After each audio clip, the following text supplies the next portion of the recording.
Mon âme a soif de toi, mon cœur a faim de toi, mon ami.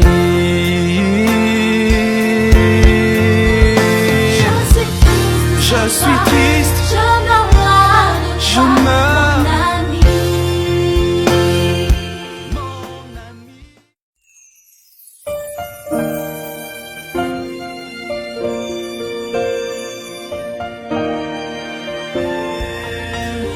Mon âme a soif de toi, mon cœur a faim de toi, mon ami.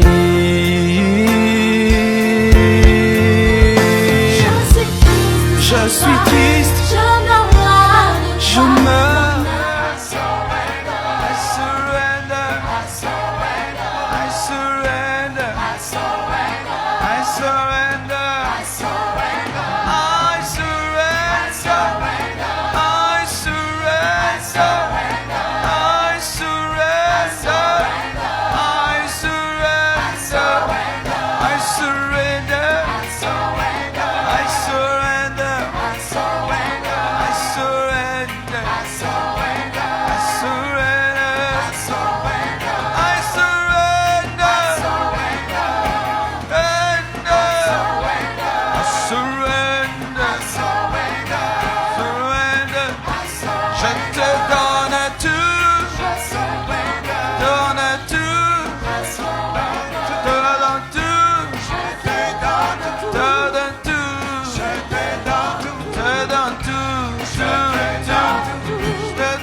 Ces moments, donne-nous la sagesse et l'intelligence afin de répondre aux questions, d'édifier, de bâtir ton peuple, de bâtir tous ceux qui nous suivent de partout, de sauver, car l'ignorance amène la perdition. Communique la vérité qui a franchi. Accorde-moi l'onction et la sagesse. Au nom de Jésus-Christ de Nazareth. Amen.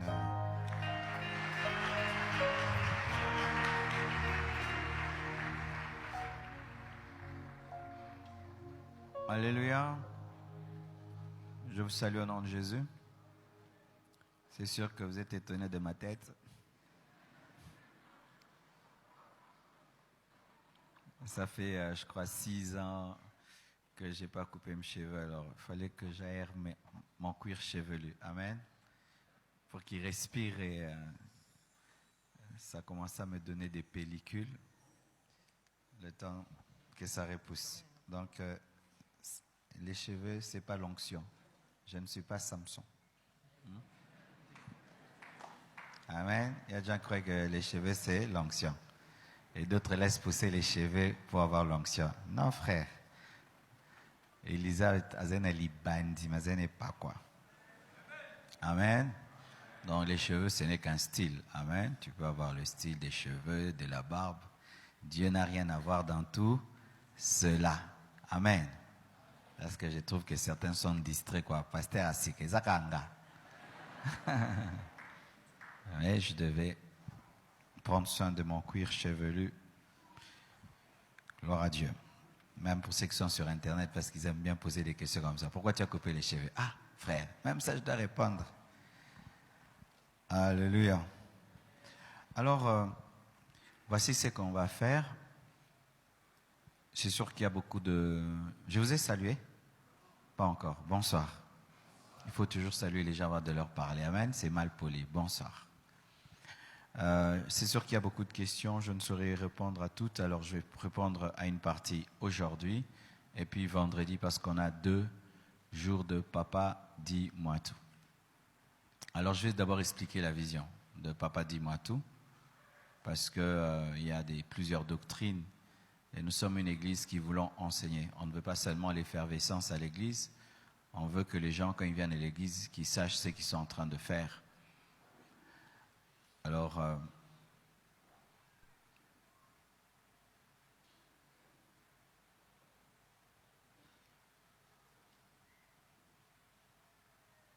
je vais expliquer tout d'abord,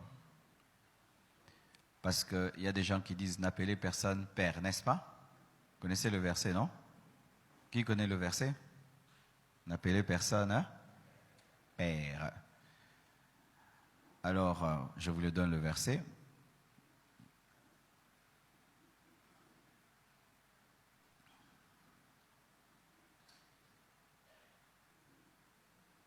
Matthieu 23, verset 6 à 12. Matthieu 23, verset 6 à 12. Vous y êtes? On peut avoir le verset sur l'écran. Matthieu 23, 6 à 12. La Bible dit, ils aiment la première place dans les festins. Il s'agit des pharisiens, des sadducéens et les premiers sièges dans les synagogues.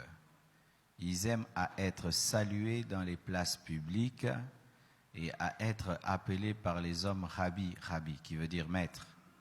Mais vous, ne vous faites pas appeler rabbi, car seul est votre maître et vous êtes tous frères. Et n'appelez personne sur la terre votre père, car un seul est votre père, celui qui est dans les cieux. Ne vous faites pas appeler directeur, car un seul est votre directeur, le Christ. Le plus grand parmi vous sera votre serviteur. Quiconque s'élèvera sera abaissé, et quiconque s'abaissera sera élevé. Amen. Alors, voici la Bible. La Bible, on ne la comprend pas comme un livre normal. Tu prends une partie, tu commences à interpréter. Il faut lire tout le sens. Dans quel sens ça a été dit? Quand vous lisez, Jésus était en train de parler contre les pharisiens qui étaient des orgueilleux. C'est un passage contre l'orgueil. C'est pourquoi Jésus a enseigné ça. Parce que les pharisiens, ils aimaient s'asseoir devant pour être vus. Ils aimaient être appelés maîtres par orgueil. Donc c'est par orgueil. Donc si quelqu'un on l'appelle papa ou maître ou père spirituel, mais il est humble, il n'y a pas de problème. Mais si c'est l'orgueil, tu veux devenir un gourou, ça c'est un problème aussi. Si nous devons prendre les choses à la lettre, parce qu'eux ne prennent que le côté père, n'appelez personne père spirituel, il n'y a pas de père. Non, prenons tout le passage. Si vous interdisez une chose, interdisez tout. Voici. Ils aiment la première place dans les festins et les premiers sièges dans les synagogues. Est-ce que s'asseoir devant dans une fête, c'est un péché? C'est un péché? Mais c'est écrit, non? Donc, si vous prenez à la lettre tout, donc dans les églises, il faut que toutes les chaises de devant soient vides pour accomplir la parole, non? Mais Dieu est contre celui qui s'assied devant par orgueil pour se faire voir. Ils aiment à être salués dans les places publiques et être appelés par les hommes rabbi, rabbi. Est-ce que c'est un péché que sur la route on t'appelle pasteur, pasteur? Non. Mais si ça te plaît, c'est un plaisir, tu aimes faire la star, ça c'est un péché. Mais quand tu es un pasteur, tu es connu. Tu ne vas pas empêcher à quelqu'un de t'appeler pasteur, même les païens le font. Mais ce n'est pas un péché. Mais quand pour toi c'est un plaisir, c'est ce que tu recherches, c'est ça le problème. Parce que Dieu cherche à traiter l'orgueil. Amen. Hein? L'orgueil. Aussi. Mais vous, ne vous faites pas appeler rabbi, car un seul est votre maître et vous êtes tous frères. Quand vous prenez ce passage littéralement, même les maîtres à l'école primaire pêchent. Même les maîtres des karatékas pêchent. N'est-ce pas? On dit ne vous faites pas appeler maîtres. Même maîtres, les avocats. On est aussi des avocats maîtres. Jésus n'est pas contre le terme maître. Il est contre l'orgueil de quelqu'un qui, quand il enseigne, il trouve que c'est lui qui connaît, c'est lui. C'était ça l'orgueil. Mais quelqu'un qui est appelé professeur, maître, enseignant, il n'y a pas de péché à cela, parce que même parmi les ministères, il y a le ministère de docteur que Jésus-Christ donne. Et n'appelez personne sur la terre votre père. Ah, même mon père, je ne veux pas l'appeler père. Voici, vous prenez ce verset tel qu'il est. N'appelez personne sur la terre votre père. Donc même ton propre père dans la chair, tu ne vas pas l'appeler père. C'est-à-dire le vrai sens n'est pas celui-là. Personne ne peut être appelé père sur la terre dans le sens de père créateur. Amen. Un seul est le père créateur, Dieu. Mon père n'est pas un père créateur, le pasteur n'est pas un père créateur, personne n'est père créateur. Celui qui se déclare père créateur, il se fait Dieu. C'est un péché. Mais je peux appeler quelqu'un père. Mon père physique, c'est un père. Mon père spirituel, c'est un père. Mon père dans la foi, c'est un père. Mon père dans le ministère, c'est un père. On a plusieurs pères. Et ce n'est pas un péché, mais il n'y a qu'un seul père créateur. Amen. Amen. On dit, ne vous faites pas appeler, appelez personne sur la terre votre père, car un seul est votre père, celui qui est dans les cieux. Ne vous faites pas appeler directeur, car un seul est votre directeur, le Christ. Ah, et le directeur des écoles maintenant. Directeur de l'école, lui aussi pêche. Amen. Mais c'est dans quel sens? Personne ne peut dire qu'il est celui qui conduit les gens vers le ciel. Amen. Je ne peux pas dire que c'est moi qui vous dirige vers le ciel. C'est le Saint-Esprit, c'est Jésus. Si je dis aujourd'hui que c'est Marcelo le chemin, la vérité, la vie, j'ai péché.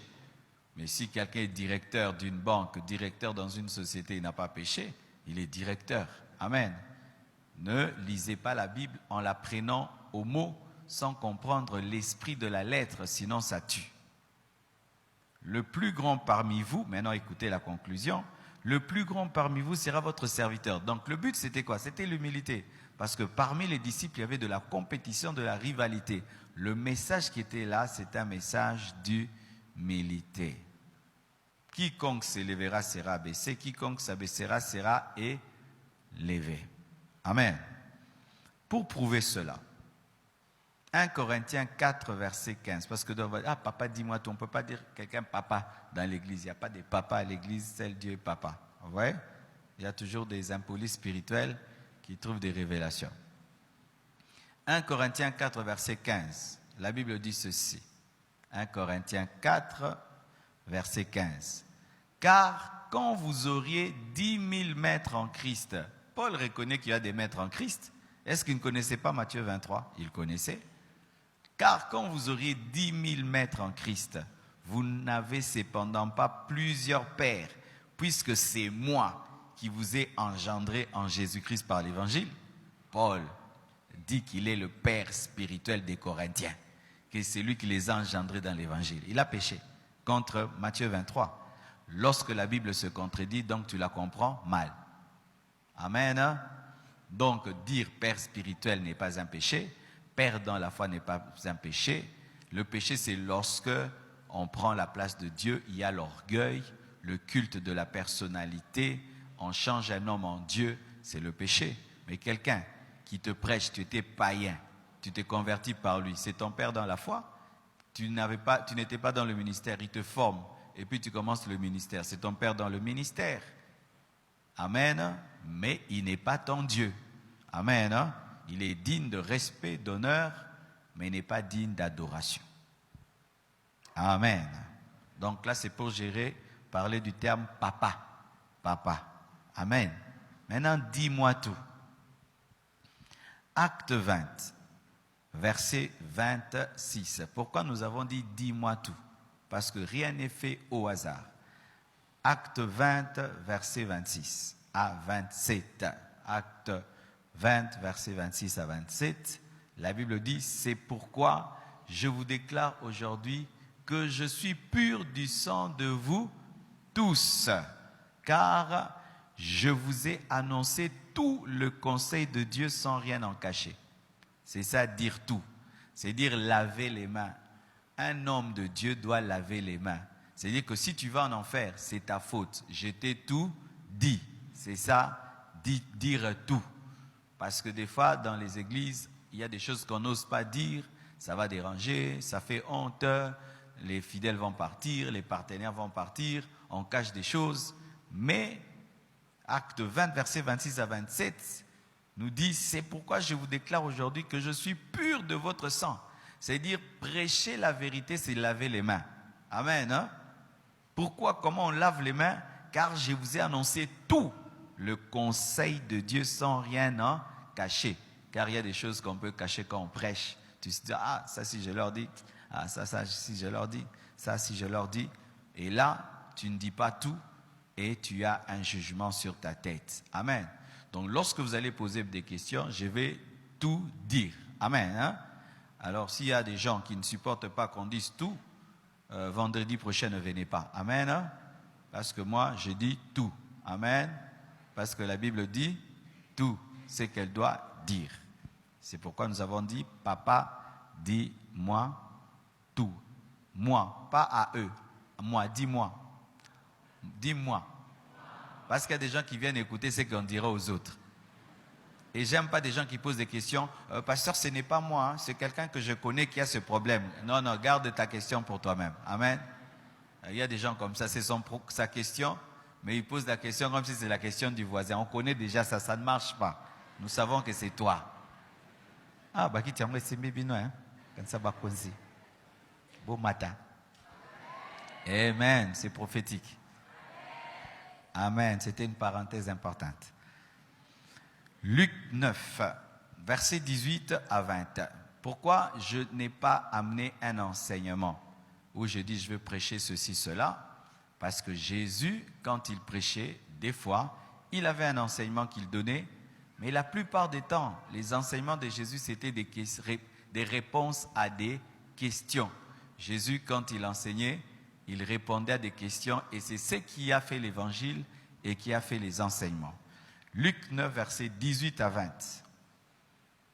Luc 9, 18 à 20, la Bible dit, « Un jour que Jésus priait à l'écart, ayant avec lui ses disciples, il leur posa cette question. « Qui dit-on que je suis ?» Jésus pose la question, lui qui connaît tout. Et ils répondirent, « Jean-Baptiste. » Les autres, « Élie. » Les autres, « Qu'un des anciens prophètes est ressuscité. » Et vous, leur demanda-t-il, « Qui dites-vous que je suis ?» Pierre répondit, « Le Christ de Dieu. » Donc, à l'église, ce n'est pas toujours tous les jours on vient, thème, on prêche. Non, des fois à l'église, on dit poser les questions et puis on enseigne. Amen. On est d'accord? Vous avez compris la vision? Papa, dis-moi tout. Vous pouvez l'enseigner à quelqu'un d'autre et expliquer à quelqu'un d'autre. Acclamez pour vous-même.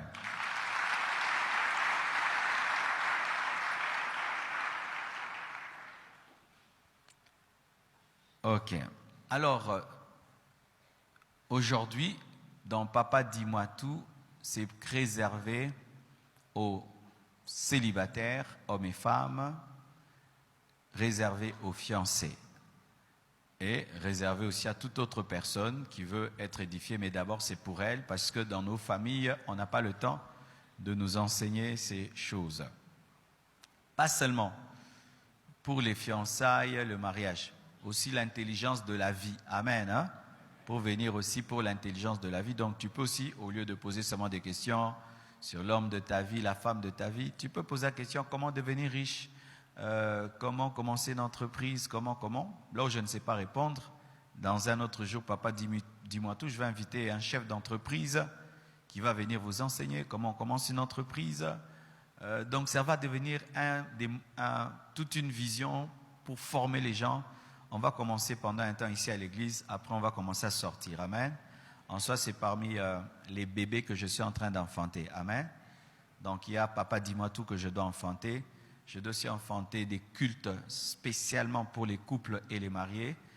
Et puis je dois commencer des soirées de gloire en dehors du temple.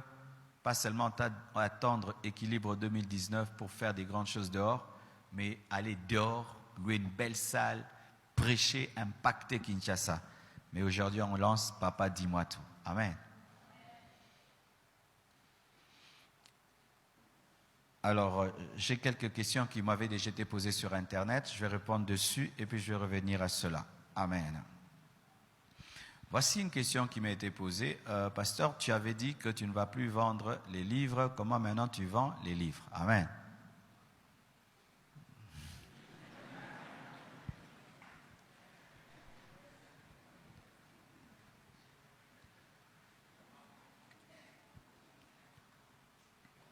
Voici ma réponse. Dieu peut te dire tue Isaac et puis te dire ne tue pas. Quand est-ce que tu as péché?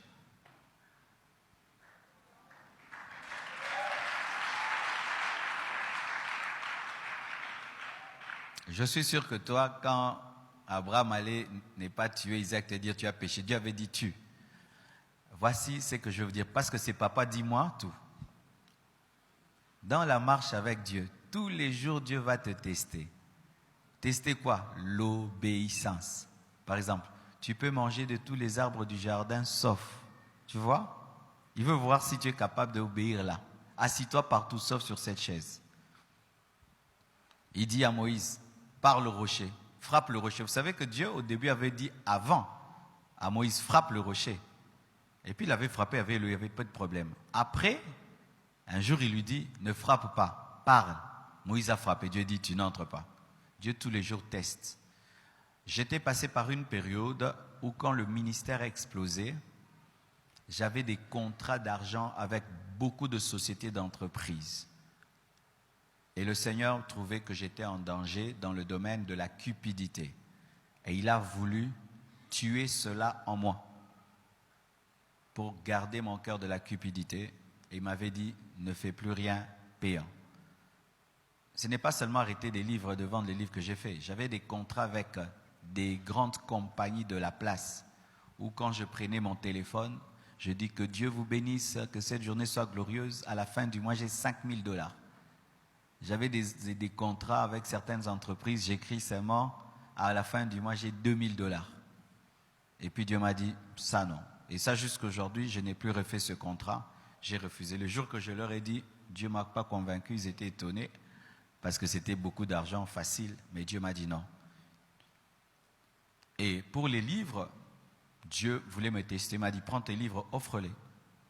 Et il a testé mon cœur. Je n'ai pas hésité, comme Abraham. J'ai offert. Et puis, j'ai dit, maintenant, Seigneur, je vais continuer comment? Parce que tu me révèles beaucoup de choses. Comment je vais mettre sur papier ce que tu me donnes si je ne veux pas vendre? Alors, j'ai fait une équipe des frères et sœurs qui devaient m'aider à faire mes livres. Mais ils avaient beaucoup de bonne volonté, mais l'argent ne suivait pas parce que j'ai la capacité de sortir en une année 10 livres. Si j'ai une bonne imprimerie, je t'assure, en une année, je peux sortir 10 livres. Si tu vois mes cahiers, mes manuscrits dans mon bureau, chez moi à la maison, c'est jusqu'ici. Depuis que j'ai commencé le ministère, j'ai plus de 30 ou 40 cahiers des prédications déjà écrits que je peux donner à une imprimerie. Alors, comment je vais faire? Je ne vais pas aller à l'imprimerie en parlant en langue. Alors, pour le livre 500 paroles de sagesse, le 3/4 de l'argent, c'est moi-même qui ai sorti l'argent. Le 1/4, ce sont les partenaires. Mais je ne peux pas encore revenir vers eux. Alors voici la sagesse que j'ai eue. La Bible dit, ce que vous avez reçu gratuitement, donnez-le gratuitement.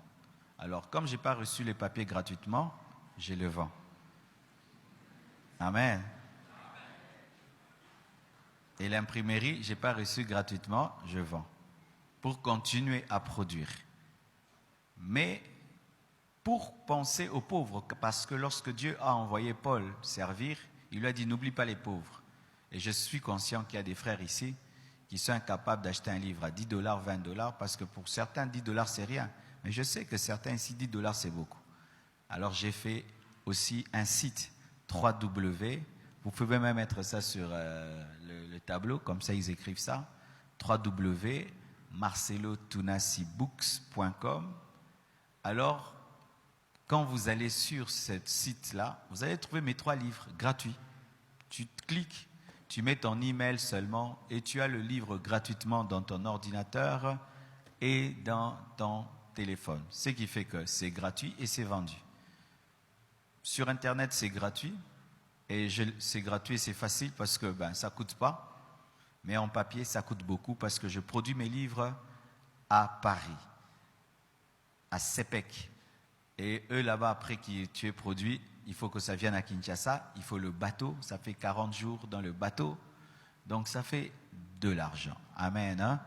C'est pourquoi le livre est vendu en papier, mais il est gratuit en ligne. Donc, si tu n'aimes pas quand je vends, n'achète pas. Va sur Internet, télécharge gratuitement. Mais si tu veux m'encourager à faire sortir d'autres livres en papier, tu achètes et je fais d'autres livres et d'autres livres. OK? D'accord? C'est cela. D'autres ont dit, pasteur, tu nous avais enseigné que l'onction d'huile dans le Nouveau Testament, c'est seulement pour guérir les malades. Mais on a mis l'huile d'olive sur les enveloppes. Maintenant, c'est devenu quoi? Tu as changé des doctrines ou pas? Voici. Quand tu reçois un visiteur, chacun a ses convictions dans le ministère. Lui, il a la conviction de le faire et je ne veux pas me tuer avec lui pour ça. Si c'est une conviction, ce n'est pas une doctrine parce que je le connais, il ne le fait pas tout le temps. C'est une direction de l'esprit. Dieu peut te donner une direction. Un enfant est malade, tu pries pour l'eau, tu lui donnes, il boit, il est guéri. Mais tu ne vas pas faire la doctrine de l'eau. Quelqu'un peut être malade et puis je prends ma veste, je te tape, tu es guéri. Je ne veux pas faire la doctrine de taper les vestes. C'est une conviction qu'il a reçue et je ne veux pas m'opposer à cette conviction parce que Dieu parle d'une manière ou d'une autre. Jésus-Christ, même pour guérir, a utilisé la boue. Amen. Il a utilisé, il a craché. Il a fait la boue, il a guéri quelqu'un, c'est non hygiénique. Mais Jésus a guéri comme ça. À certains, il a dit, allez vous laver dans le réservoir de Siloé. Donc c'est une conviction. Mais dans la parole, dans les Écritures, l'huile d'olive, c'est pour guérir les malades. Mais si une conviction est donnée pour quelque chose, il n'y a pas de problème parce que l'Église est dirigée par le Saint-Esprit. Alors beaucoup de gens, rien que pour des petites convictions, se divisent. Il y a un verset qui règle ça. Philippiens 3, versets 15 à 16. Philippiens 3, 15 à 16. Vous y êtes? Philippiens 3, 15 à 16. La Bible dit, « Nous tous donc, qui sommes parfaits, ayons cette même pensée, et si vous êtes en quelque point d'autre avis, Dieu vous éclairera aussi là-dessus. Seulement au point où nous sommes parvenus, marchons d'un même pas. » C'est-à-dire quoi? Lorsqu'on grandit dans les choses de Dieu et qu'il y a des différences de point de vue et de conviction, on ne va pas se déchirer pour cela, mais on va marcher ensemble pour ce qui nous unit. Qu'est-ce qui nous unit? Jésus est Seigneur, il est le roi des rois, il est le chemin, la vérité et la vie. Si tu viens me dire que Jésus n'est pas Seigneur, tu viens me dire que le Saint-Esprit est un ange, là on se sépare, c'est la doctrine. Mais pour des convictions, on ne se sépare pas. C'est pourquoi les églises se séparent pour les foulards, la femme prêche ne prêche pas, alors que ce qui est doctrinal, c'est la personne de Christ. Amen. Donc si j'invite un jour quelqu'un ici, il fait quelque chose, ce n'est pas qu'il touche à la doctrine, mais il fait quelque chose qui est sa conviction. Quand une église mûrit, vous comprenez, c'est comme les langues. Pour ma part, parler en langue, au micro, j'ai compris avec le temps que ça ne sert à rien. Si tu parles en langue au micro, tu dois interpréter parce que les gens doivent comprendre ce que tu dis. Et quand les choristes vous chantez, si vous chantez en langue, vous devez interpréter. Mais si vous chantez en langue sans interpréter, on n'est pas édifié parce qu'on ne comprend rien. Mais si quelqu'un, il chante en langue, la chorale chante en langue, lui-même chante en langue, je dis non, il n'a pas encore compris ce que j'ai compris, il comprendra un jour, ou peut-être on n'a pas les mêmes convictions, on ne va pas se tuer pour cela. Amen. Vous comprenez? Mais quand toi tu es fils de la maison, on va t'appeler, on va te dire, frère, voici nous croyons ceci. Mais quand tu es un invité et tout, on ne va pas te tuer pour ça. Amen. Parce que nous l'avons fait nous-mêmes beaucoup de fois dans d'autres églises. Vrai ou faux? On ne nous a pas tués aussi. Vous comprenez ça? C'est ça, grandir, mûrir. Amen. Parce que tant que Christ n'est pas touché, ce n'est pas quelque chose à nous entretuer. Parce que même moi qui vous enseigne qu'il ne faut pas parler en langue au micro quand tu n'as pas un message d'interprétation, ça m'arrive aussi, ça me prend, n'est-ce pas?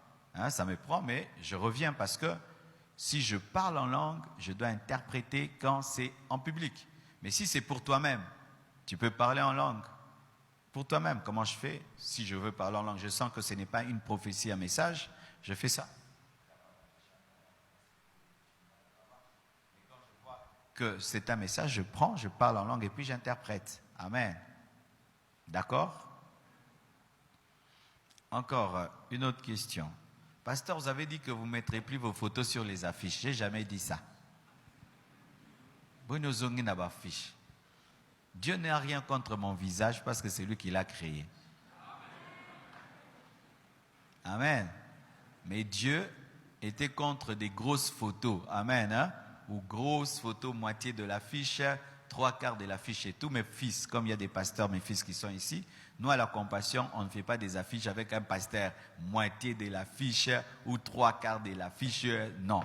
C'est pourquoi même j'avais dit à la presse du livre, l'affiche que vous avez fait là sur le stand, moi je n'ai pas aimé ça. Je vous avais dit, pourquoi vous me mettez une grosse tête comme ça là? Ça fait monstre, même vilain. Mais oui, j'étais contre ça. J'étais contre ça. C'est quoi vous remarquez, quand on m'invite ailleurs, on me met des fois des grosses photos et tout, c'est eux, c'est leur infographe. Je ne vais pas les tuer pour ça. Mais quand c'est nous-mêmes, quand vous sortez là, vous allez voir là, l'affiche de Watchman Convention, vous allez voir, le thème est en grand, les orateurs sont là. Donc on ne va pas non plus cacher les visages. Parce qu'il y a certains, pour venir quelque part, ils doivent savoir qui va prêcher. Vrai ou faux? Alors si vous êtes contre les photos, il faut aussi enlever les vidéos. Parce que dans la vidéo, pire, la photo parle. Il faut faire seulement des émissions radiophoniques. Amen. Si il ne faut pas qu'un homme de Dieu mette sa photo sur une affiche, donc il ne faut pas aussi qu'il fasse des vidéos. Il ne faut pas qu'il passe à la télé. Quand il passe à la télé, on prend un rideau bleu. On n'entend que la voix et il fait seulement des émissions à la radio. Parce que la vidéo, c'est pire qu'une télé, plus qu'une photo. Amen. Donc, le problème, c'est la grandeur de la photo. Il faudrait que le message soit plus grand que la photo et qu'on ne sente pas qu'il y a un culte de la personnalité, du m'as-tu vu sur une affiche. L'affiche doit dégager de l'humilité, mais ce n'est pas mauvais qu'il y ait la photo d'un homme de Dieu sur une affiche tant que la taille est normale. Amen. Que ce soit sur un livre ou sur l'affiche. Pour mon livre, par exemple, 500 paroles de sagesse, l'idéal, ce n'était pas mettre ma photo. On voulait mettre un vieillard qui marchait. Mais quand on est allé sur Internet, on a découvert que c'était la photo d'autrui. Et si on osait faire un livre avec cette photo-là, on allait nous traduire en justice. C'est pourquoi on a trouvé une photo qu'on a mise. Mais l'idéal pour nous, même pour les autres livres, c'est plus important de mettre la photo sur un livre. On va illustrer seulement le thème. Amen. Aussi, ça c'est des questions terribles. Pasteur, tu avais dit qu'on va commencer le culte à 7h jusqu'à 9h30 et puis de 10h à 12h30, maintenant tu vas même à 16h. Ah frère, toi si tu étais pasteur, tu allais respecter les temps tout le temps comme ça. Même les avions viennent en retard, décollent en retard, atterrissent en retard. Et tu es même venu en retard. Il ne faut pas être très dur comme ça avec les serviteurs de Dieu. Amen. C'est pas bien, c'est pas bien, c'est pas bien. Un programme d'église n'est pas un verset biblique. Amen. Le programme de l'église n'est pas un verset biblique. Il y a un jour quelqu'un qui est venu de Paris, il m'a dit, pasteur, tu m'as étonné, je suis venu, il y a eu un retard de 30 minutes, te connaissant. Me connaissant quoi? Amen. Est-ce que quand tu suis le match Barcelone contre Real, et tout d'un coup il y a prolongation, tu continues, tu ne continues pas? Si tu suis série à 24 heures chrono, tout d'un coup on vous donne bonus d'un épisode de plus. Alors si Dieu te donne un bonus d'onction. Amen. Mais nous faisons l'effort quand même. Nous sommes parmi les églises qui nous efforçons de finir à temps. Vous savez ça? Amen. Moi je connais une église, on écrit culte à 7 heures au Lembio qui ouais? Bakoma penza au Lembi au Kei. Imaginez. Pasteur Anaza sans moi. Ok, maintenant je réponds à vos questions. J'en ai 10, je vais y aller 10.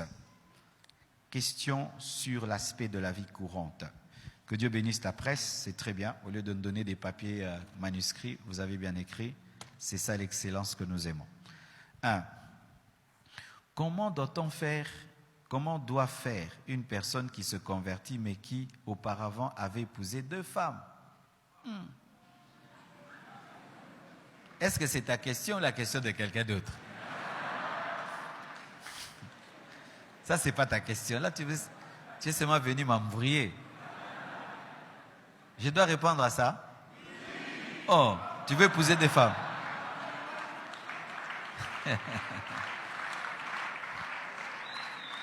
Ok. Voici. Comment doit faire une personne qui se convertit mais qui auparavant avait épousé 2 femmes? Voici. Si épouser, il faut d'abord on explique bien épouser. C'est-à-dire que tu as doté ces 2 femmes. Tu étais polygame, mais tu as épousé 2 femmes, pas concubine. L'enfant m'est béni. Il y a un enfant qui m'est béni. Il peut me bénir très loin. Alors, si un homme est un polygame, et prenons l'exemple de David, dans l'Ancien Testament, Dieu permettait aux hommes d'épouser 2 femmes, n'est-ce pas? David vient dans l'église primitive, il a 2 femmes. Qu'est-ce qu'il va devenir? On ne va pas le chasser parce qu'il a épousé ses femmes et il était dans la loi, il n'était pas dans la grâce. Mais David, dans la grâce, ne peut pas être diacre, ne peut pas être ancien, ne peut pas être prédicateur, ne peut pas être prophète. S'il veut devenir prophète, diacre, il doit abandonner la 2e femme, garder une seule femme. Parce que le diacre, l'ancien, doit être mari d'une seule femme. Donc ce sera la réponse. Donc si tu es venu à Christ avec 2 femmes, si tu veux servir Dieu, tu dois garder une seule femme. Mais si tu veux les garder, parce que tu les as épousées, je ne parle pas des concubinages de tiroir, tu ne peux pas servir Dieu parce que tu n'es pas un modèle de perfection. Ok? C'est quand la Bible dit que la parole t'a trouvé dans l'état où tu es, tu restes dans l'état où la parole t'a trouvé. Mais je trouve que j'ai déjà assez là. Je ne saurais pas répondre à ça pour prochainement. Il y a déjà beaucoup dit ça. Je répondrai tout ça vendredi, d'accord? Ok, c'est bon. Alors, donc c'est cela. Si tu es 2e femme, on t'a épousé. Quand tu étais païenne, on t'a vraiment épousé. C'est pas que tu étais allé faire l'adultère. On t'a épousé dans votre coutume, tribu, c'est permis, 2 femmes et tout. Tu viens à l'église, tu ne peux pas être diacre, tu ne peux pas diriger, tu ne peux pas servir, tu t'assieds au banc. Amen. Mais si tu veux servir Dieu, tu dois quitter ce mariage-là et chercher à avoir ton propre mari où tu ne partages pas. Amen. Et c'est ce que je te conseille. Je conseille à tous ceux qui sont ici, qui sont des 2e femmes, et tous ceux qui ont 2 femmes, gardez qu'une seule femme. Parce que si ça t'empêche de servir Dieu, tu n'auras pas une couronne au ciel, tu auras une toute petite couronne, et ce n'est pas bon. Ok? Ok? Est-ce qu'un homme est obligé de dire à sa femme qu'il est prêt à aider sa famille, surtout si celui-ci est conscient que sa femme sera contre? C'est-à-dire, si tu as épousé une femme égoïste qui ne partage pas, mais tu veux aider ta famille, et tu sais que chaque fois que tu lui dis d'aider ta famille, elle n'accepte pas, il faut aider ta famille sans qu'elle soit au courant, sinon ta famille va mourir par son égoïsme. Ah oui? Je veux aider mon père, il a faim. Je demande à ma femme, elle connaît papa et elle refuse. Je vais laisser mon père mourir pour faire plaisir à ma femme. Non, je veux aider mon père. Abigail a aidé David, même si Nabal était contre. Amen. Mais le mal, c'est quoi? C'est l'injustice. Si tu es dans ton père, tu dois aider son père. Si tu es ta mère, tu dois aider sa mère. Le mal, c'est que tu fais beaucoup chez toi et tu ne fais pas beaucoup chez elle. Moi, j'ai fait que mes parents ont une voiture, ma belle-mère a une voiture. Mes parents habitent une bonne maison, ma belle-mère habite une bonne maison. Quand on revient de l'Europe, on a un parfum pour ma mère, un parfum pour elle. On fait toujours l'effort d'équilibrer, parce que les deux sont mes mamans. Mais si j'étais un mauvais mari qui empêche à ma femme d'aider sa mère ou son père, elle doit les aider. Mais maintenant, comment? Elle ne va pas voler. C'est dire quoi? Je te donne $1000 d'argent de poche pour toi. Dans tes $1000, tu prends 400, 300, tu aides tes parents. Tu vois? Parce que certains, ils vont voler leur mari pour aider leur famille. Là, tu es voleuse. C'est-à-dire, dans ce qui était à toi, tu fais maintenant un sacrifice, tu les aides. Et déjà, ça prouve que votre couple est anormal. Il n'y a pas d'amour. Comment tu peux, je ne sais pas, ta femme ne peut pas être heureuse pendant qu'elle sait que sa mère souffre. Ton mari ne peut pas être heureux pendant qu'il sait que ses parents souffrent. Si tu veux avoir une femme heureuse, un mari heureux, il faut rendre son père, sa mère heureux. Mais si tu es dans un cas de quelqu'un qui ne partage pas, il n'aime pas partager, non, tu dois les aider. Amen, hein? Tu dois les aider. Ok? Est-ce que les pratiques sexuelles telles que la sodomie, la fellation et autres ne sont-elles pas mauvaises pour un couple chrétien? C'est quoi réellement une déviation sexuelle?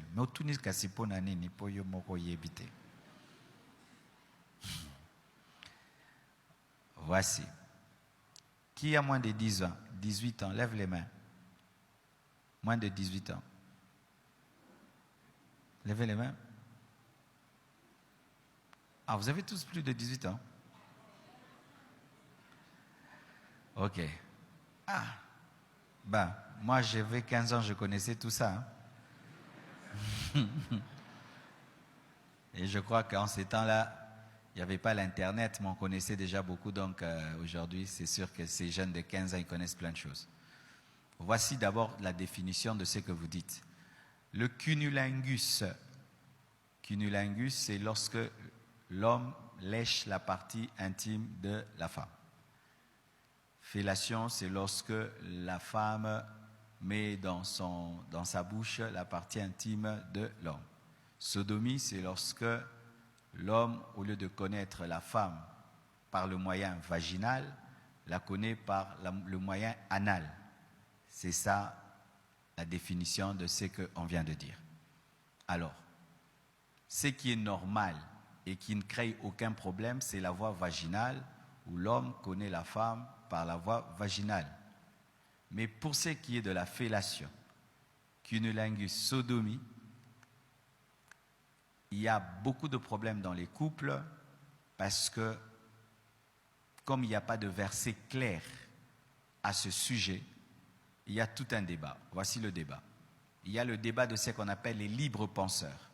Les libres penseurs disent ceci, que le corps de la femme est à l'homme, c'est-à-dire tout le corps.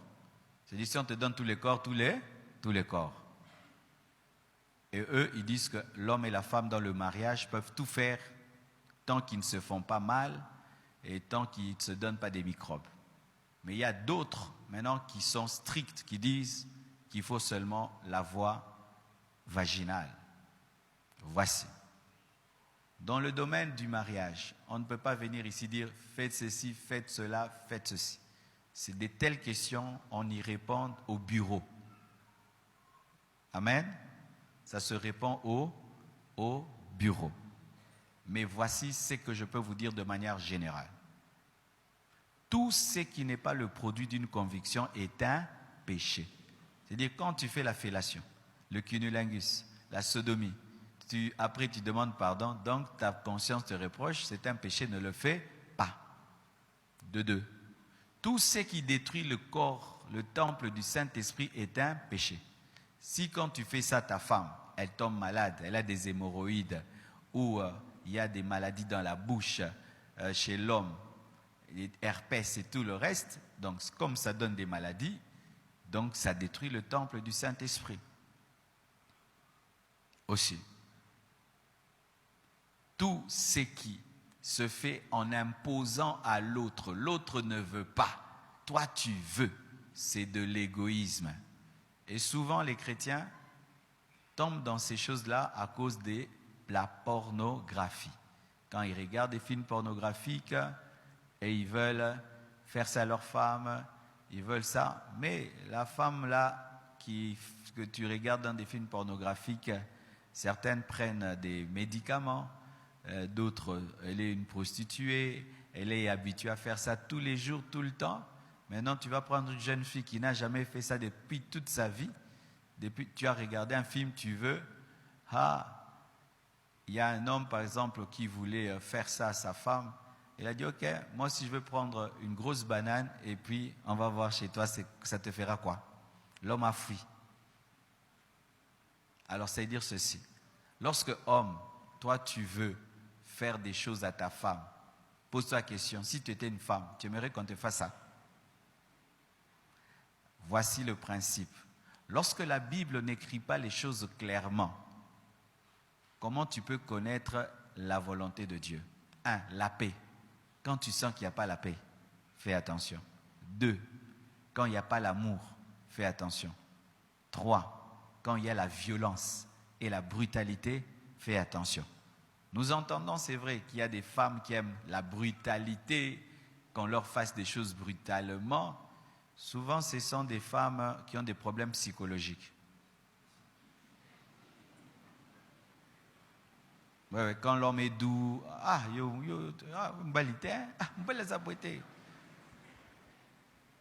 ce sont souvent des femmes qui ont un problème psychologique, qui aiment la douleur. Elles ont le plaisir par la douleur. C'est un problème psychologique. Souvent, ce sont des filles qui ont été tapées, insultées dans leur enfance. Alors, même quand elles se marient, elles aiment la douleur. Donc, c'est ça une déviation. Mais les déviations clairement écrites dans la Bible, clairement avec verset, c'est l'homosexualité. La Bible interdit à un homme de coucher avec un homme, à une femme de coucher avec une femme, c'est écrit clairement. La Bible interdit de coucher avec un animal. Ça, c'est clairement écrit. La Bible interdit de coucher avec quelqu'un de ta famille, l'inceste. Ça, c'est interdit. L'inceste interdit. L'adultère interdit. La Bible interdit les relations sexuelles avant le mariage. Ça, c'est clairement interdit. Mais dans le mariage, alors ça aussi, j'aimerais dire ceci. Il n'y a pas de question même à poser pour les célibataires. Un célibataire, tu n'as même pas à poser la question, est-ce que la sodomie, c'est mal? Est-ce que l'unilingus, c'est mal? Ça ne te concerne pas d'abord. Amen. Ce n'est pas pour toi. Pour les gens qui sont maintenant mariés, ils sont mariés, maintenant ils trouvent que c'est monotone de faire les choses de la même manière, toujours de la même manière, ils veulent un peu changer. Ce sont eux qui ont droit de poser ces questions-là. Et voici ma réponse. Si vous le faites sans conviction, c'est un péché. Si ça fait mal à l'autre, c'est un péché. Si ça donne des maladies, c'est un péché. Si tu brutalises l'autre, c'est un péché. Si tu n'as pas la paix du Saint-Esprit, c'est un péché. Ok? D'accord? Ok. Est-il permis à une sœur dans les fiançailles de passer la nuit dans une fête avec le fiancé et d'autre part l'aider dans les travaux ménagers?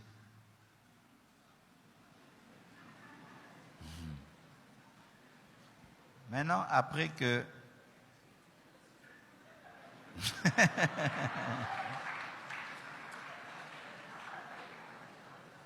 après que tu aies passé la nuit dans la fête avec le fiancé, vous allez finir où? Il va te raccompagner à la maison ou tu vas aller dormir chez lui? Il ne faut pas réveiller le chat qui dort. Et il ne faut pas aller tenter le diable. Une fille, bien éduquée, qui vient d'une famille sérieuse ne peut pas faire ça.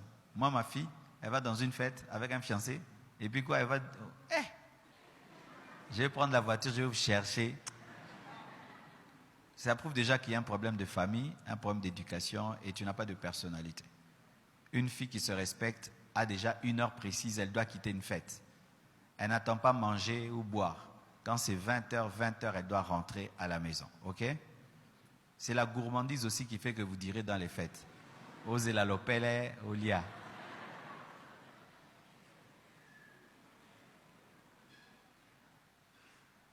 quand vous allez ensemble dans une fête, il faut rentrer chez toi à la maison, pas aller dormir chez le garçon, ni le garçon chez vous.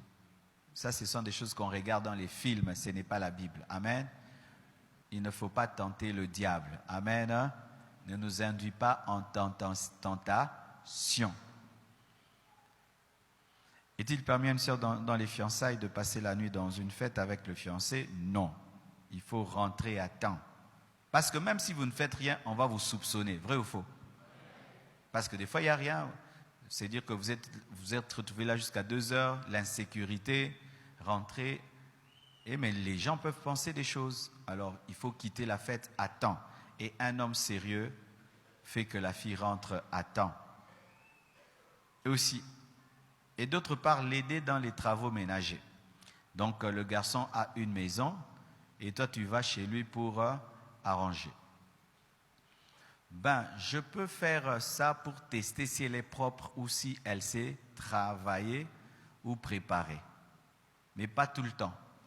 Moi, quand j'étais célibataire, c'était mon test. Quand tu es une fille, tu veux qu'on se marie. J'avais un jour, tu viens à la maison, je te dis, est-ce que tu peux nous préparer quelque chose? Alors, je vois. Parce qu'il y a des filles, tu la vois jolie. Si elle te fait le madessou. Le madessou en haut. La sauce en bas. Elle te fait le foufou. Dedans, il y a la poussière. Peu de femmes aujourd'hui savent préparer. Hein? Et surtout, si tu vas manger chez elle, elle sait que tu viendras. Elle va appeler sa tante qui sait bien préparer. Elle prépare. Toi, quand tu manges, tu la glorifies dans le cœur. Elle rigole. Moi, je faisais des tests pareils. Elle vient, ah non, est-ce que tu peux nous préparer quelque chose? Rien que des légumes et tout là. Ah, tu vois, elle sait préparer tout. Parce que quand même, on se marie, il faut s'y manger. Hein. Il faut tester. Mais pas tout le temps. Maintenant, toi, tu testes lundi, mardi, mercredi, jeudi, vendredi. Là, non. Non, tu peux tester 1 fois, 2 fois pour savoir si elle sait préparer. Mais faire les travaux ménagers, elle vient balayer tout le temps. Non. Tu sais, quand une femme balaye devant toi, tu vois, elle doit s'accroupir, quoi. Ça donne des idées. Ah, papa, dis-moi tout. Vrai ou faux? Est-ce qu'elle va, quand elle va faire ce travail-là, elle va s'habiller bien? Elle doit peut-être être en cinglé ou dans un polo qui lui permet de bien travailler, n'est-ce pas? Hein? Elle va porter quelque chose de simple. Alors, elle va torchonner, elle va. Maintenant, toi, tu regardes. Pendant qu'elle torchonne, toi, tu regardes d'autres choses. Tu te mets dans des conditions pas bonnes. Cherche un domestique ou toi-même travaille. Amen. Donc, demander à une femme que tu veux épouser de faire le ménage chez toi à la maison, c'est te mettre dans des conditions de péché. C'est dangereux, je vous déconseille ça. OK?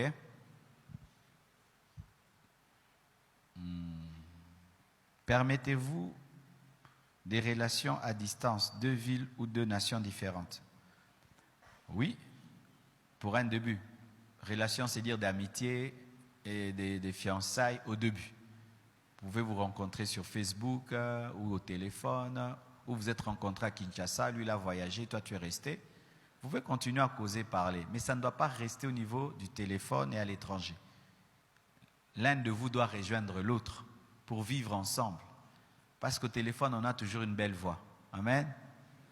Au téléphone, on ne sait pas s'il a brossé les dents ou pas, s'il est sale ou pas, soit lumbarata, lumbaraté. Vous voyez, c'est dangereux. Quand tu as aimé quelqu'un sur Internet, au téléphone, il faut dire, papa, viens. Et ce n'est pas la femme d'aller, c'est l'homme de venir. Amen. C'est vraiment les sœurs, vous voyagez pour aller rencontrer un homme au Touli. Une femme, comment tu peux quitter ici, tu vas là-bas rencontrer un homme qui t'a dragué? C'est à lui de venir. C'est Jésus qui viendra prendre l'église. Amen. Donc, vous pouvez vous aimer à distance, téléphone et tout ça. Moi et Blanche, notre relation au départ, c'était au téléphone et puis on s'est rencontrés. Mais si ça reste au téléphone jusqu'au jour du mariage, c'est quand tu les découvres. C'est très dangereux. Parce qu'il y a des gens qui ont des très belles voix au téléphone, mais quand tu les vois en live, il n'est pas de ton goût. Hein? Vous voyez les gens qui travaillent à Vodacom standard. Allô, que pouvons-nous pour vous, chers clients, monnaie. Et aussi, vous voyez les photos sur Facebook, on montre que les parties belles, hein? Alors, il y a même des filtres aujourd'hui. Tu peux arranger ta photo, tu enlèves les boutons. Vrai ou faux? Tu peux même te mettre des paquets. Vrai ou faux? Alors, comment tu vas aimer quelqu'un qui peut transformer son image? Il faut finir par vous rencontrer. Vous vivez pendant un temps. Vous causez, vous parlez. Mais si ça reste au téléphone, à distance, il ne faut pas. Et même si vous vous mariez, puis un jour, monsieur va à tel endroit, madame reste ici, 6 mois, 7 mois, mais quand ça fait 10 ans, 5 ans, votre mariage est en danger. Vous savez, un homme est différent d'une femme. Les femmes ont une capacité de se contenir sexuellement pendant longtemps. Mais un homme qui a déjà eu une vie sexuelle régulière, pendant longtemps, être sans sa femme, il est en danger. Tu vois quelqu'un qui mange, quand tu jeûnes, tu manges très bien tous les jours, mais quand tu jeûnes, au moins, au bandeau, tu as la kokoli, ou tu as la hâte. Koki, les salabons, au kokoli, bandeau, ngenga. Vous comprenez, hein? À mukokoli en français, c'est le bout du pain. Alors, permettez-vous, peut-on avoir reçu le don du célibat sans le savoir? Non, vous êtes terrible, hein? Il fallait vraiment, papa, dis-moi tout. Hey! Oui, la Bible dit qu'il y a des gens qui sont eunuques par la volonté des hommes. Les eunuques, ce sont des gens qu'on castrait. Au temps de la Bible, les rois avaient beaucoup de femmes. Alors, tu imagines, ils devaient surveiller ces femmes. Ils ne peuvent pas les surveiller seuls. Ils établissaient des hommes qui surveillaient leurs femmes. Alors, pour que ces hommes ne couchent pas avec leurs femmes, on les castrait, on les rendait impuissants. Et ils étaient eunuques par la volonté des hommes. Ce sont les hommes qui les ont changés en eunuques. Mais aussi les eunuques par la volonté de Dieu, c'est-à-dire que c'est Dieu qui, dans ta destinée, ne prévoit pas un mariage parce qu'il veut que tu sois seulement en lui pour mieux le servir, car un célibataire sert Dieu mieux qu'un marié. Vous savez ça? Vous savez ça? Ouais. Parce que tu n'es pas pressé de rentrer à la maison, il n'y a pas une famille qui t'attend et tout et tout. C'est pourquoi une certaine église a décidé que tous les prêtres soient célibataires pour qu'ils soient concentrés à servir Dieu. Mais si tu n'as pas le don de célibat, tu vas tomber dans la masturbation. Quand est-ce que tu sais que tu as le don de célibat? 1, Dieu va te le dire, qui ne t'a pas appelé à te marier. 2, tu ne seras pas comme les autres. Tu ne vas pas brûler. La Bible dit que c'est celui qui brûle qui se marie. Les gens qui ont le don de célibat, ils ne brûlent pas. C'est-à-dire quand ils voient un homme, ça ne dit rien. Quand ils voient une femme, ça ne dit rien. Tu vois, quand tu vois ta sœur, tu peux avoir une sœur qui est très belle. Quand tu la regardes, elle ne te fait rien, non? Quand tu peux avoir un frère, ton frère dans la chair, qui est très beau, quand tu le vois, ça ne te fait rien. Et les gens qui ont le don de célibat, c'est ce qu'ils sentent. Quand ils voient une belle femme, un beau garçon, ça ne lui fait rien. Mais ce qui est sentir, tu n'as pas le don. Amen. C'est pourquoi Paul dit, j'aimerais que tu sois comme moi. Mais si tu brûles, marie-toi. Si tu sens que tu brûles, ton corps te dérange pendant tes ovulations, tu sais que tu n'as pas le don de célibat, tu risques de tomber dans l'impudicité ou de tomber dans la masturbation. Donc c'est comme ça que tu peux savoir que tu as le don de célibat. Mais il y a des gens qui ont le don de célibat. Il ne faut pas tout le temps les déranger. Marie-toi, marie-toi. Il y a des gens qui ne sont pas appelés à se marier. La mission que Dieu lui a donnée ne prévoit pas ça. Il faut les laisser tranquilles. Il n'a pas de démons. Il a un appel. Amen. 7. Permettez-vous à un enfant de Dieu de parier, jeu d'hasard, DVD, loterie?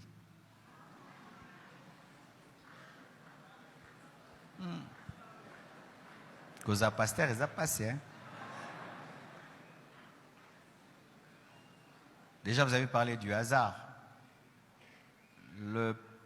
L'enfant de Dieu n'est pas dirigé par le hasard, il est dirigé par la destinée. Amen.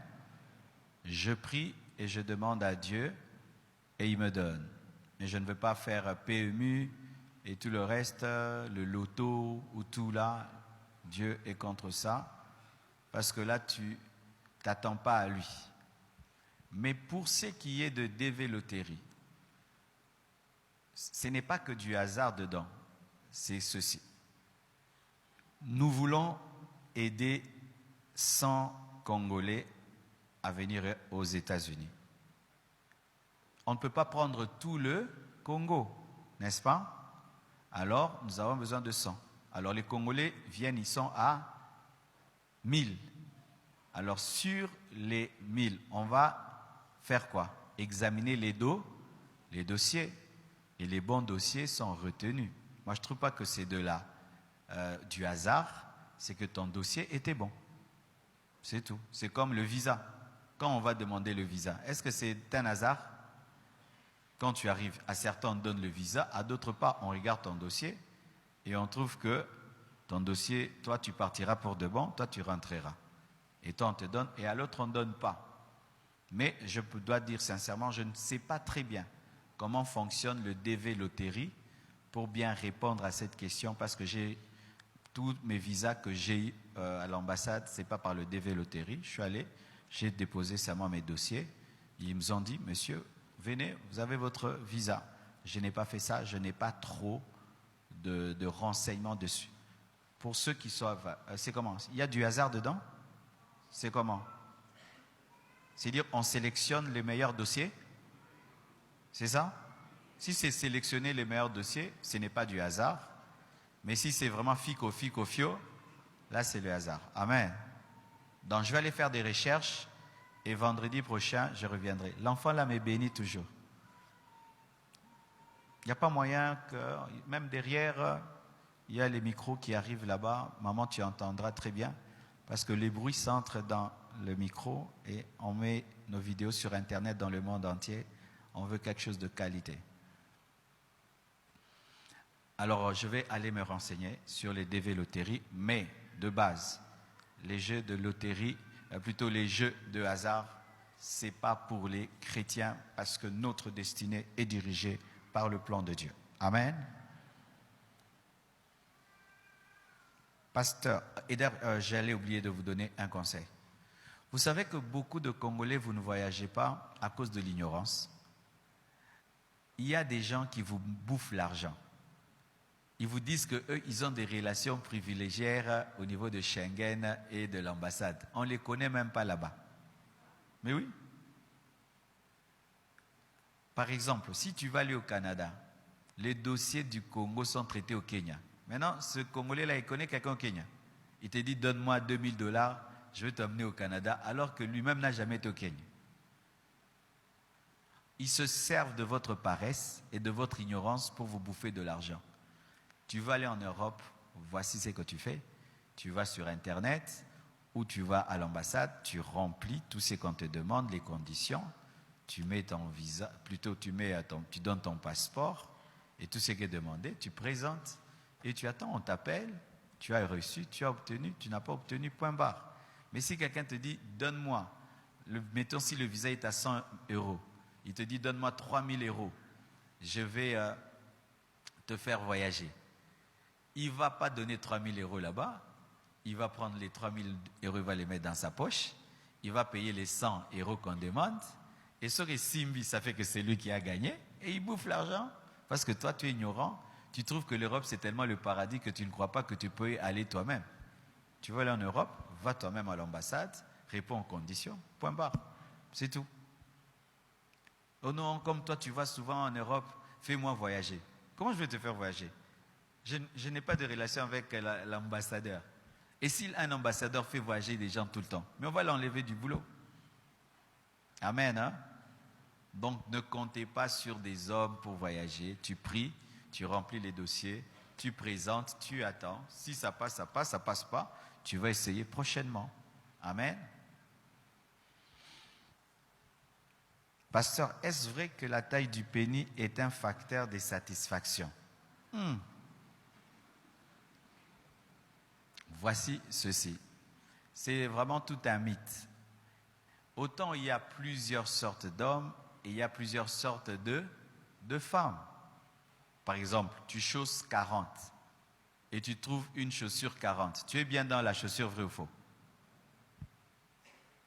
Mais tu chausses 48, tu achètes une chaussure de 40.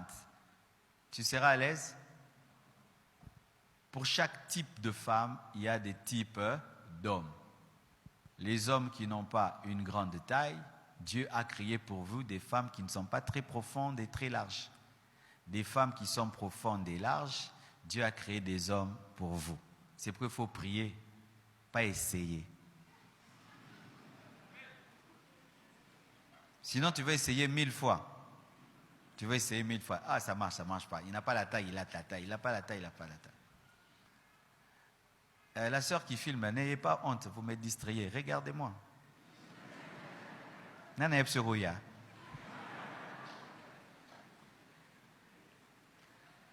Écoutez aussi.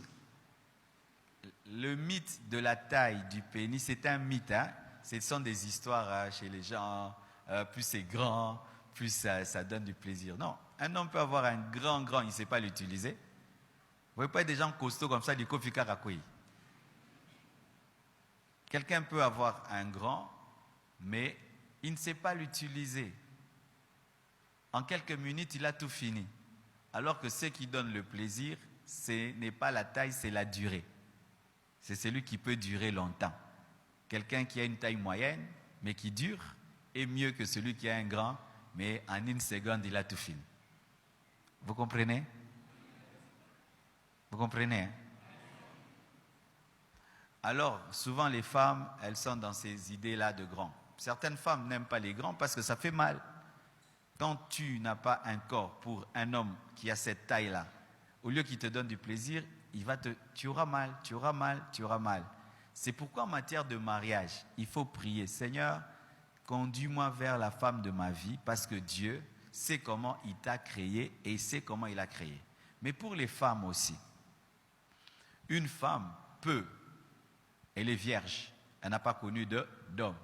Ce qui fait qu'au départ, son corps est fermé. Mais en connaissant l'homme et en les accouchements, le corps de la femme s'élargit parce qu'une femme est capable d'accoucher. La tête du bébé, vous voyez la tête du bébé. Donc, le problème, ce n'est pas la taille, c'est comment tu utilises. Mais quand même, certains vraiment ont une taille tellement très petite. Là, ça peut être une maladie. Il faut aller voir des sexologues qui peuvent t'apprendre à bien manger, tout. Parce que d'autres, ils se nourrissent mal aussi. Quand tu te nourris mal, tu perds de puissance et de virilité. Mais ne tombez pas dans le mythe du grand. C'est toujours encore tout ça, les films pornographiques, en regardant. Les films pornographiques, les femmes veulent que tous les hommes qui vont épouser aient cette taille-là. Non, ces gens-là, c'est ça leur travail. Musala neza kuna. Moninga musaleza cerveau. C'est ça son travail. Ok? Donc c'est l'utilisation, savoir comment utiliser et savoir comment se maîtriser. Un homme puissant n'est pas celui qui a un très grand membre. C'est un homme qui sait contenir son plaisir et attendre que la femme puisse atteindre son plaisir pour lui atteindre le sien.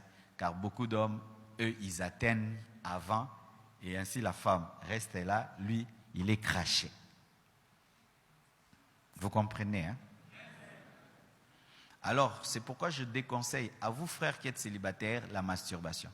Tu vois, quand vous vous masturbez, les masturbateurs, vous faites les choses très vite, n'est-ce pas? Pourquoi? Tu es chrétien et tu ne veux pas qu'on t'attrape dans la douche ou tu fais vite. Alors, en combien? 1 minute, tu es arrivé. Ça fait quoi? Ton cerveau et ton corps s'habituent. 1 minute, tu arrives. Quand tu vas te marier, en 1 minute, tu y arriveras. Eh oui, parce que c'est ce que ton corps fait tous les jours.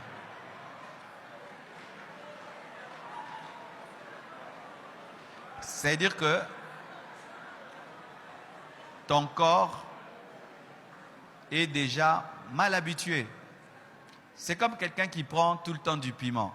Il prend tout le temps du piment. Il ne sent plus le piment. Tellement qu'il est habitué au piment, il ne sent plus le piment. Et toi maintenant, tu te masturbes tellement, mon frère. Alors, tu jouis vite. Alors, quand tu auras une femme, tu vas jouir vite parce que ton cerveau, parce que le premier organe sexuel, c'est la tête, ton cerveau ne saura pas se discipliner pour attendre que l'autre. Parce que tu as fonctionné tellement comme un égoïste, et même avec ta femme, tu seras égoïste. Pareil aussi aux femmes. Les femmes, quand vous vous masturbez, voici le problème que vous créez. Parce que les hommes, quand ils sont au début de mariage, s'ils n'ont pas de l'expérience, ils ne savent pas comment on donne du plaisir à une femme. Ils ne savent pas. Au début du mariage, 1 année, 2 ans, c'est du tâtonnement. Il te fait du mal, il te fait du mal ou pas, bien, pas bien, bien, pas bien. Alors ça fait quoi? Toi maintenant qui t'es masturbé toi-même, tu te connais bien. Alors tu te donnes plus de plaisir toi-même qu'avec un homme. Ça va faire quoi? Avec l'homme, tu ne sens rien, tu attends qu'il finisse et après tu fais ça toi-même. Et tu deviens une femme qui se masturbe dans le mariage. Ça devient un péché. Et ça fait que tu ne jouis pas avec ton mari, tu jouis maintenant toute seule. Parce que les femmes, quand vous masturbez, c'est souvent, c'est le clitoris. Parce que la femme a plusieurs sortes dans son corps des choses qui l'aident à avoir du plaisir. Le clitoris et tout le reste. Alors tu es tout le temps dans un orgasme qu'on appelle clitoridien. C'est-à-dire du clitoris, mais ton mari, lui, il est vaginal. Maintenant, il ne sait pas te donner du plaisir par le clitoris. Ça fera que tu peux faire 10 ans dans le mariage, tu n'as jamais joui parce qu'il ne touche pas là où toi tu te touches. C'est l'un des problèmes dans les couples parce que le corps humain est très Dieu, il est très intelligent. Amen. Hein? Alors, arrêtez de vous masturber. Vous êtes en train de détruire votre futur. Et si tu as vécu une vie de masturbation, dans les fiançailles, va le dire à ton fiancé. Papa, moi, je suis 10 ans, il y a masturbation. Oui. Il faut dire, ah bon? Ainsi, il connaît déjà ta maladie. Et il peut maintenant aussi se conditionner par rapport à ça. Et aussi le mythe qu'il y a aussi par rapport au mariage. Vous voyez les films, les gens montrent des films, lune de miel. C'était comment? C'était super. Sur 10 lunes de miel, 7 sont ratées. Il n'y a que 3 qui marchent. Mais les mariés ne vous disent pas. Ils disent danger. Mais mon âme t'aime. Yeah. Ouais, le banabangote. Ouais. Pourquoi la plupart des lunes de miel sont gâchées? Parce que, ce sont des personnes qui ne sont pas expérimentées. De 2, parce que la précipitation, le manque de maîtrise, mais aussi on n'a pas tout dit à l'autre dans le domaine sexuel, et surtout quand la femme est vierge et l'homme ne sait pas comment on s'y prend avec une femme vierge. Parce qu'il y a une manière de se prendre avec une femme vierge et une femme qui n'est pas vierge. Et il y a des hommes, tu étais un impudique dans le monde. Maintenant, quand tu épouses une sœur en Christ, tu es le premier homme de sa vie, et tu te comportes comme si elle a déjà connu des hommes, tu lui fais du mal au lieu de faire du bien. Et ça fait que même pendant 2 mois, 3 mois, elle fera que te fuir. Elle fuira. Et tu vas dire non, elle a l'esprit de frigidité, alors que c'est toi qui as mal fait les choses. C'est pourquoi avant de vous marier, allez à l'école, la formation des couples. J'espère que là-bas on vous dit ces choses-là. On vous dit ça? Où c'est les responsables des couples, des mariages? Ils ne sont pas là? On ne vous dit pas ça. Et si on ne vous dit pas ça, on ne vous dit pas tout. Il faut qu'on vous dise tout. On ne peut pas préparer des gens à se marier sans parler de ce qui se passe le jour de la lune de miel. Parce que c'est le départ de tout. Et qui peut tout gâcher, même pendant 1 année. Tout gâcher. Tout gâcher. Par exemple, tu épouses un homme. Tu le trouves grand, costaud. Tu ne l'as jamais vu. Le jour-là, il enlève tout. Ha! Maintenant, tu ne sais pas comment on se comporte quand on voit qu'un homme n'est pas comme tu pensais. Moro, au baumier. Il y a une manière de savoir tout. D'autres, le jour-là seulement, ils n'arrivent pas. Et tu l'insultes. Au cookie l'auté. Du coup, tu le pénalises. Et d'autres hommes qui insultent les femmes. Ton corps est sans mauvais. Ton corps ceci, ton corps ceci, ton corps cela. Et puis de ce jour-là, la femme ne veut plus. Il faut qu'on enseigne ça. Je crois que je vais causer avec Papa Belade et les autres pour que cette partie-là fasse partie de l'enseignement parce que ça détermine trop de choses. Ok? Beaucoup de gens me disent, tu as connu tout ça où? Moi, j'ai donné ma vie à Jésus à l'âge de 15 ans. Je me suis marié à l'âge de 30 ans. Je n'ai pas connu de femme. Ma seule femme que j'ai connue, c'est Blanche. Alors, je savais que je ne connaissais rien. Alors, j'ai lu plus de 30 livres chrétiens sur la sexualité pour devenir docteur. On m'appelait docteur théorie. Et j'ai aidé beaucoup de gens, théoriquement, et ça m'a aidé. La connaissance aide. Ne joue pas aux champions dans ces domaines-là, frère. Hein? Domaine wana, ce que yébité, au yébité. Amen, hein? Au yébité. Peu ou yoka soni. 9. Pasteur, qu'appelle-t-on déviation sexuelle? Je crois que c'est déjà répondu, n'est-ce pas? Ok. 10e. Y a-t-il des positions sexuelles dans les mariages à ne pas faire? Mais ça, c'était pour la semaine prochaine. Aujourd'hui, c'est pour les célibataires. Voici. Les gens qui sont stricts, ils disent qu'il n'y a que la position du missionnaire. La position du missionnaire, c'est l'homme au-dessus de la femme. Et vous voyez, cette position du missionnaire, c'est une position que les prêtres ont dit qu'il faut, eux-mêmes ne sont pas mariés, mais ils disent aux gens qui sont mariés. Vraiment, ils ont courage. Hein? Vous balatez, vous pouvez s'abattre ma position.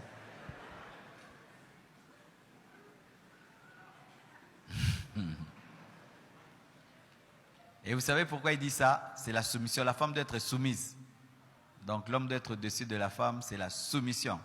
Si une femme est au-dessus de l'homme, elle est rebelle. Non. Toutes les positions sont permises tant que ça ne fait pas mal à l'autre, ça ne le casse pas, tant que il peut le faire. Parce qu'il y a d'autres... C'est toujours ça encore les films pornographiques là. Tu regardes un film pornographique, la femme là, elle est acrobate. Tu demandes maintenant à cette lembole là de faire ça.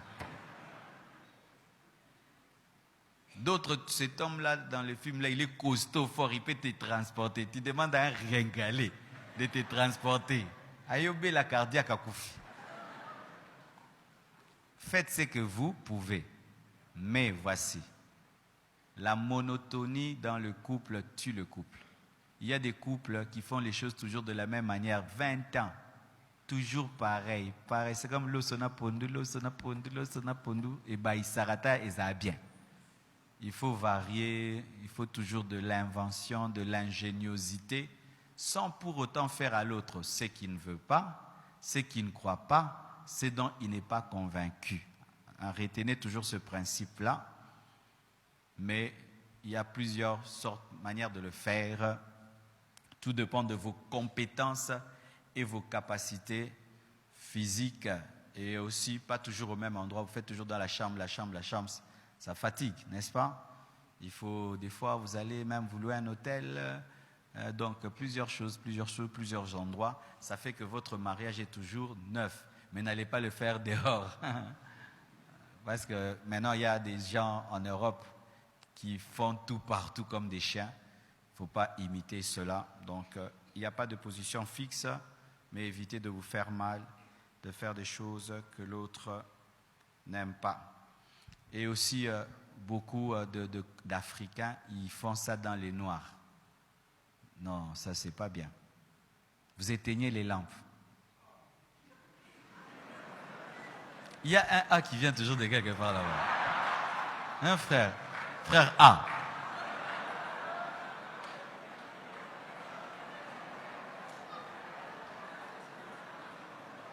Frère A, écoute. Alléluia. Oui, vous allez vous marier. Hein? Voici ce qui est.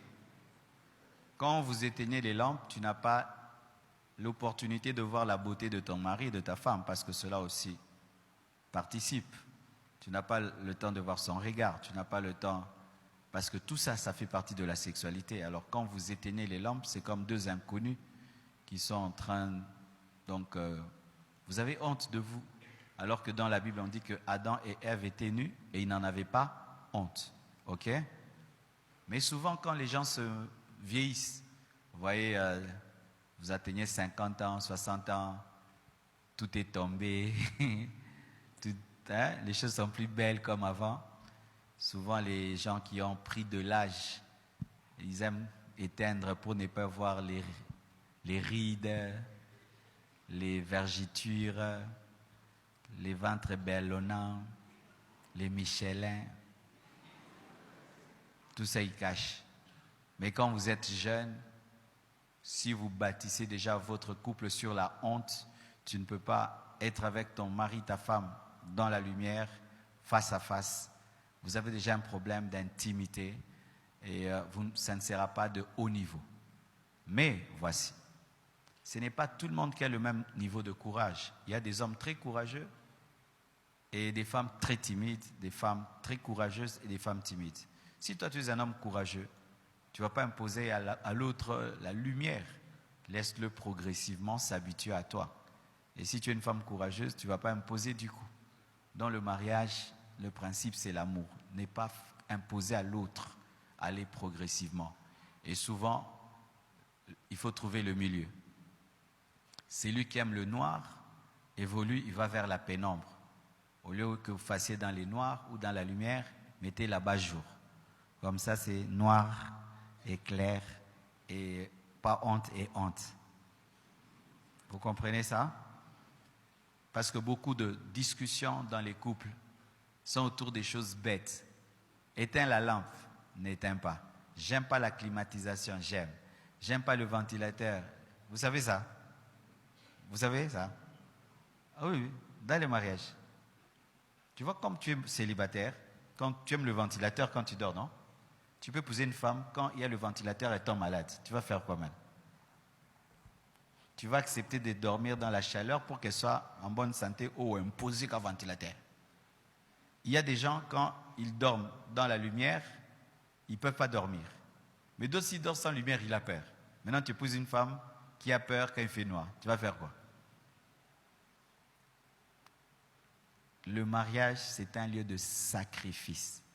C'est un lieu des matures. Quand tu es un enfant, ne te marie pas. Vous allez commencer à vous chamailler pour des lumières, des ventilateurs et des climatiseurs. À bon entendeur, salut.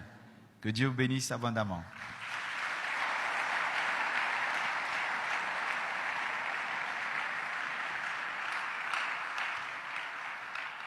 Je termine en disant ceci. Maintenant, il y a des pratiques. Aujourd'hui, je ne comprends pas ce qui arrive dans ce monde. Des couples ensemble couchent ensemble. C'est-à-dire, un homme et sa femme se mélangent à un autre homme et une autre femme ensemble.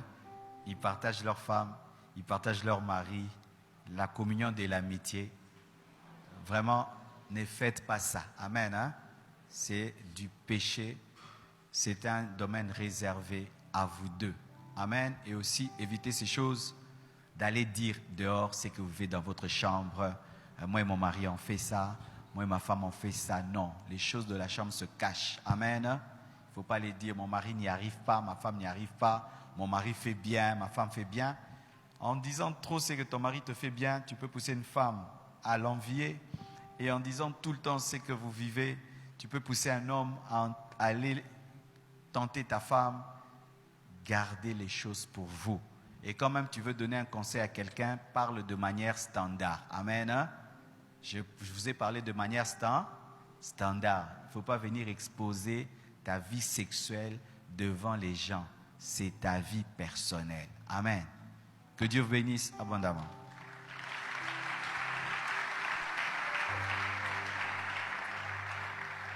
Ne partez pas, mes frères et sœurs, nous sommes en pleine construction, nous sommes en train de construire un temple. Prenons le temps d'offrir au Seigneur. On va nous apporter les paniers, nous allons apporter nos offrandes pour la construction.